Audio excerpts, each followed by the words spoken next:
Wait, this is my checkpoint? Oh, that's a crap checkpoint. What's the point of having a save and quit option if it doesn't... God damn it. Wow, it's all the way back here? Oh, you've gotta be kidding me. What a dog shit checkpoint. Anyway. Hello and welcome back to more Aviary Attorney, where I've already been put in a bit of a sour mood because apparently the game's checkpoints don't actually... So, see, when you have the button that says save and quit, it's actually a lie. It doesn't actually save anything. So, that's nice. Anyway, Madame Bamor, please explain the details of what happened. Very well. Last night, at the stroke of midnight, 2 gunshots were heard on the Rue des Marmosets. Pierrot alerted us, and we managed to arrive before the police did. On the scene, I saw the man known as the Croque Monsieur, a good friend of ours, lying in a pool of his own blood. Standing over the body, I saw the murderer, Severin Cocorico, still clutching his murder weapon. I don't understand that you did not witness the crime firsthand, madam? That you only saw the aftermath? Yes, but one of us did happen to see the incident itself. Ma'am Bamor, I found this here pigeon running around our tunnels. I am no pigeon, monsieur. He's a spy in any case. Let's execute him right now. It's alright, he's with me. With you? He's my assistant, he carries my bags and stuff. Falcon, I trust that you did not have any other assistants lurking around the corner. No, madam. Then take your lackey out of my sight. Psst, Falcon! What is it? I saw someone looking in the catacombs. I think he was watching us from the shadows. Another rebel? I don't know. But he got spooked when he saw me. He dropped this. What's this, a political pamphlet? Well, I best be getting back to the patrols then. Not so fast, Pierrot. You witnessed the crime firsthand, did you not? I did, ma'am. You can be our first witness. Go stand in the center. Okie dokie. Do I need to say an oath or something? That won't be necessary. We trust you. Just tell us what you saw last night, Pierrot. Okie dokie. I saw it plain as day. The Croque Monsieur was just minding his little business on Rue des Marmosets. When all of a sudden, this here brute of a rooster appeared with his gun in hand. Bam! The rooster fired. The croc slumped to the floor. Using the last of his strength, the Croque Monsieur drew his own gun. Bam! The croc fired back. So to clarify, Cocorico shot first? Yes, ma'am. No question there. What happened next? Well, I knew you guys, Fontaine, Remus, and you, ma'am, were only a stone's throw away at the cathedral, so I ran to get your help. We all arrived back on the scene maybe a minute after I had left it. And there I saw the dead Croque Monsieur and the murderer Severin Cocorico with my own eyes. Thank you for your report, Pierrot. It's nothing, ma'am. See, Falcon, Pierrot is not the sharpest knife in the kitchen, nor is he the brightest crayon in the box. True that. But he isn't honest to a fault. I would trust his word with my own life. I don't doubt the man's honesty, madam. Nonetheless, I would like to cross-examine the witness. Cross-examine? What does that mean? I don't claim to be an expert of the law. That was always my brother's role in the family. But I think a cross-examination means that Falcon would like to waste our time by asking pointless questions. Actually, it means that I would like to make sure that Pierrot's story holds up under scrutiny. Yes, I will be asking questions, but only questions that directly relate to the case at hand. Clearly a pointless stalling tactic, madam. Shall we put an end to the trial? No, we will let the bird have his little cross-examination. But I'm warning you, Falcon, don't mess with me. Don't mess with you? If I get the slightest inkling that you are rambling to stall for time, I will end this trial on the spot. Do I make myself clear? Start questioning Cocorico's shoe size or the color of the Croque Monsieur's underwear, and I'll lose my patience. Yeah, I get it. Okay. Plain as day. We know it's there. The only I can think to question is that he says he saw it plain as day despite the fact that it took place at night, but that's a weak contradiction. You claim you saw the incident plain as day? Yep, plain as day. Is that really what that's not what that saying means. I would like to remind you that this crime occurred around midnight, in February, on an overcast moonless night, in an unlit alley. What's your point? It would have been too dark to see. Would have been dark, so dark you could not possibly ever correctly identify the people involved. Hey, I swear I saw what I saw. Hold on, Falcon, you slipped up. You said the alley was unlit, but I distinctly recall there being lanterns over Rue des Marmosets. Well, that was broken. We saw from the glass shards, so that's not gonna get you out of this one. There are 3 lanterns over Rue des Marmosets, but they wouldn't have been any good because they were broken. Street lamps over Rue des Marmosets were broken. They're completely non-functional. As proof, I present the glass shards that line the alleyway. These shards originate from the panes of the broken lamps. And I still got the holes in the sole of my shoe. Double proof. This glass shard's gonna come from anywhere. You can send one of your underlings to see the broken lamps for themselves if you want. And waste more time? I think not. This sounds like a stalling tactic. Excuse me, Madame Bamor. I don't remember whether the street lamps were or were not broken, but I do remember that we had to use a torch to light up the scene. Hey, whose side are you on? I'm just saying, Falcon might be right.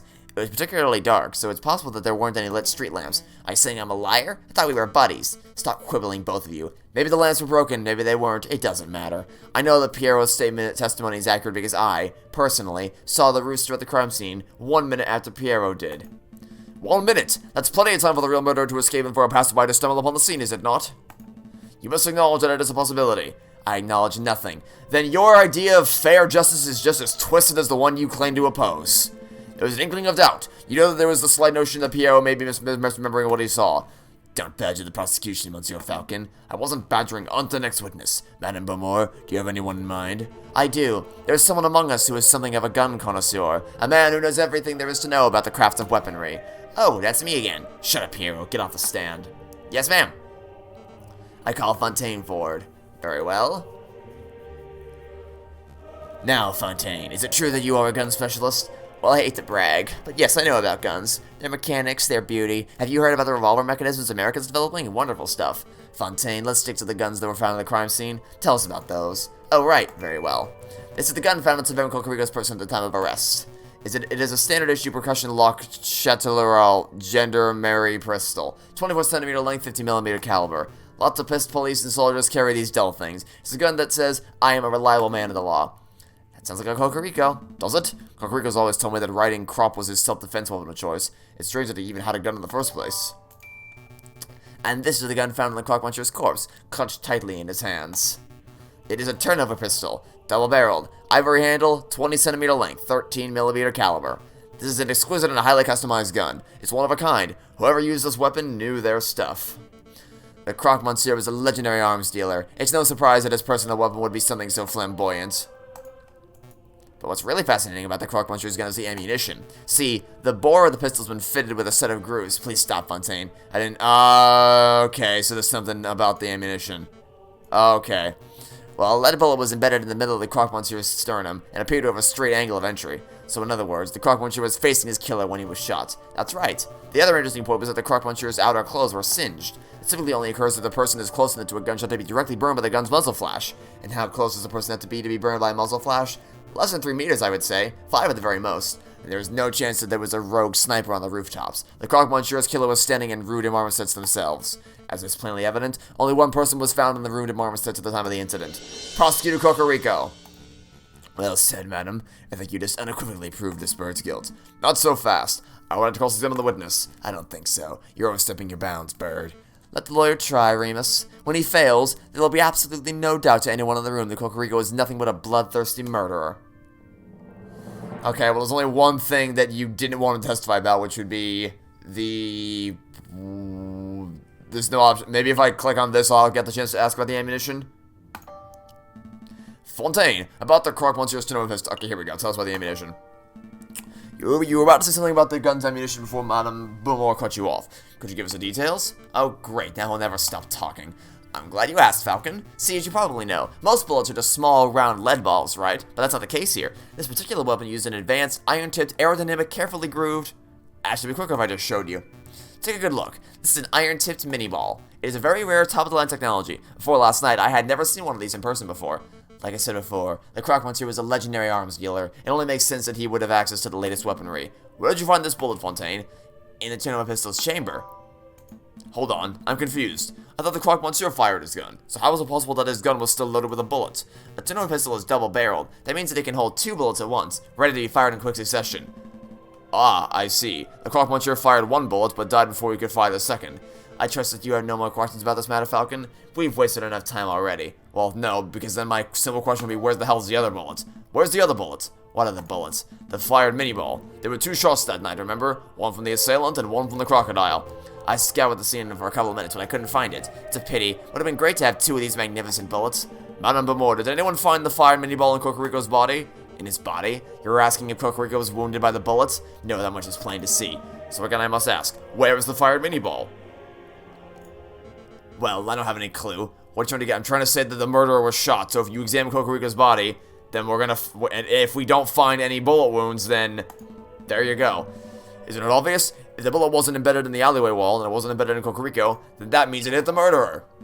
The bullet hit the murderer, the real murderer. It must still be embedded in whoever attacked the croque monsieur. A ludicrous notion. It makes perfect sense. The double-barreled turnover gun, the missing bullet. Fine, I'll humor you. I'll say that the bullet did indeed hit the real perpetrator. What of it? It's only been a few hours since the shooting. Presumably, the person would still have the bullet lodged in them. Find the person with the unique iron mini bulb embedded in them, and you will find the real murderer. That's reasonable. We don't have time nor resources to search every citizen. You don't need to. All you have to do right now, is examine Cocorico's body. And if you don't find the bullet wound, then he's not the person you're looking for, and we can end this charade.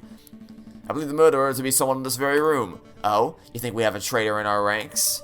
I do. This is obviously a planned attack. Someone invited Cocorico and the croque monsieur to the same place at the same time in order to create a setup. Only someone with the rebels' connections could engineer such an event. This is ridiculous. Are you really saying that someone in this room was shot last night? It's clearly untrue. A bullet wound can be concealed. Perhaps if you all were to take off your shirts. No. I'm not having everyone in the room stripped down to their knickers just to cater to your outrageous theory. If you can't think of a more reasonable way to prove your stray bullet theory, then we end this damn trial right here, right now. More reasonable way? At that moment, a chill ran down Falcon's spine. He knew that this theory was true. It had to be. But he also knew that he had no way to prove it. Madam, I assure you this will only take a moment. If everyone could please just take off their outer garments. Friar Remus, why don't you go first? I'm not saying that you're the murderer, but if you were to have a bullet wound, then... He's floundering, madam. Agreed. I've heard enough of these rambling theories. Falcon, your respect for your comrade is admirable, and you displayed great valiance by leaping headfirst into the lion's den. But you have failed to convince me... You people are idiots! Literally just check Cocorico's body and you're done! What are you people... You people are brain dead. The Rooster skill has been formally... That is dumb. Enough. This trial is over. You've been formally tried by the people of the Second Republic. We found you guilty on the counts of conspiracy, of the murder of the croque monsieur, and of the murder of my father, Madam, please. JJ, this is far from alright. No, I don't buy this. This is dumb as hell. This is idiotic.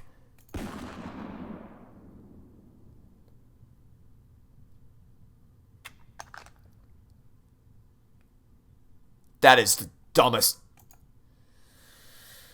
Oh my god. Tend to the body, Piero. Yes, ma'am. Do you plan to kill us too? Why would I do that? You two have done nothing wrong. I see no reason for you to be tried, let alone executed. Your mercy is admirable, madam, but I fear if we let these two go, they will tell the police everything. It would compromise us. No, we promise to keep our beak shut, right, Falcon? But we cannot trust the word of potential traitors. Madam, for the good of friends, we must execute these birds right now. Some man of God you are. I hate to admit it, but you have a point, Remus. This is an unpleasant situation. What to do? Okay, I know. I'm going to give you a choice. You have two options. The first is that I shoot you right here and now. That's not something either of us particularly wants, but if it must be done, what's option number two? You join us. We need lawyers to help bring the new republic into fruition. Your skills would be very much appreciated. Our skills? Somebody has to draft new laws. Somebody has to file the paperwork to secure the new republic's internationally recognized legal status. Somebody has to prosecute the officials who corrupted this country. Wouldn't that be a glorious job? You mean, prosecute the prime minister? Or the king? We can discuss the specifics later. But now I need to hear a decision. What will it be? I don't... This is stupid. This doesn't make any... All you had to do... The entire... It literally doesn't matter if we couldn't figure out who the killer was. So all we had to do right now was prove that Cocorico was innocent. So all you had to do that was examine his body. And if you could not find the bullet wound, then it's done. It's over. If you can't find it, it's done. He's proven to be innocent. That all you need proof. For some stupid reason, no one's brought that up. And now this is our bullshit false dichotomy. Just end it or just get it over with. Or my choice means nothing, because this game is great. But I wasn't serious, let me talk. Now I know what you were about to say, and it was stupid. I'm not gonna let you throw away both of our lives so you can satisfy your stupid pride. I refuse to work with the monster who murdered Severin. You don't have to be happy with the task, just play along. Are you two done conferring? We can't draw this out any longer. Fine, we'll work with you. Good, as the verbal contract has been made. So what happens now? Piero and Fontaine will lead you to Le Canard Joyex. They'll finish up here and meet you in 2 hours. Though shall be keeping a close watch on you, don't ever think about running. Of course. And we're done here. Fontaine, lead the way. Yes, madam. Come along. You can't seriously be trusting these filthy lawyers, madam. They're probably plotting revenge for their dead friend in this very moment. I do trust them. Throughout the trial, I got the impression that Falcon was trying to de-escalate the situation, avoid violence. Such a viewpoint is naive, but it is exactly what we need in this revolution. But they will betray you. If they are stupid enough to even raise one feather against me, they will regret it.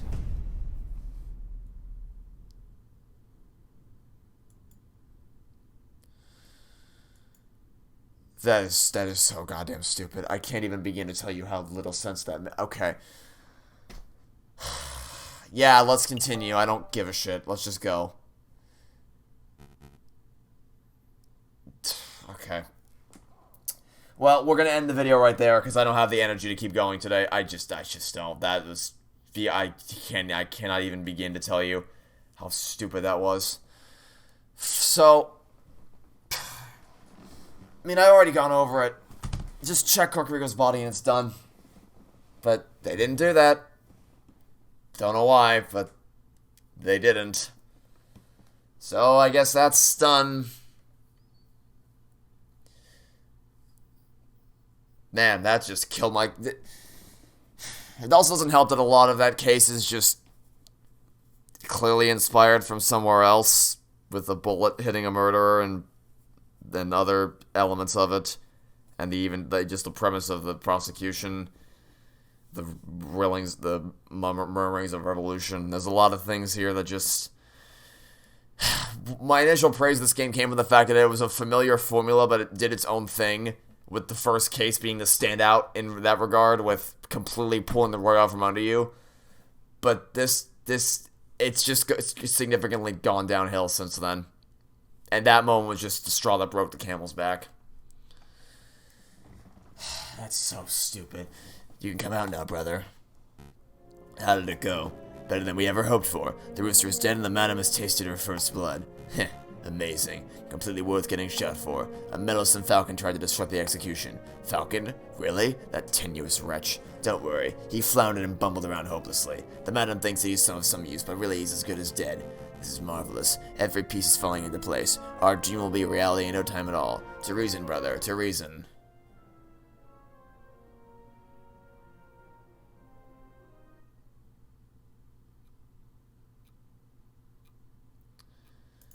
Like, I don't even want to I just don't want to keep going.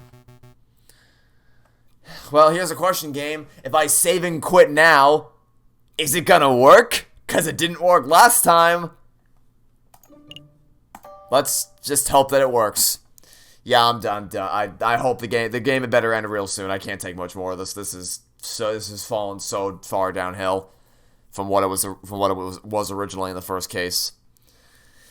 Alright, well, that's it for now. Thanks for watching this really fun episode. I hope to see you all next time for what I hope to God will be the finale of Aviary Attorney.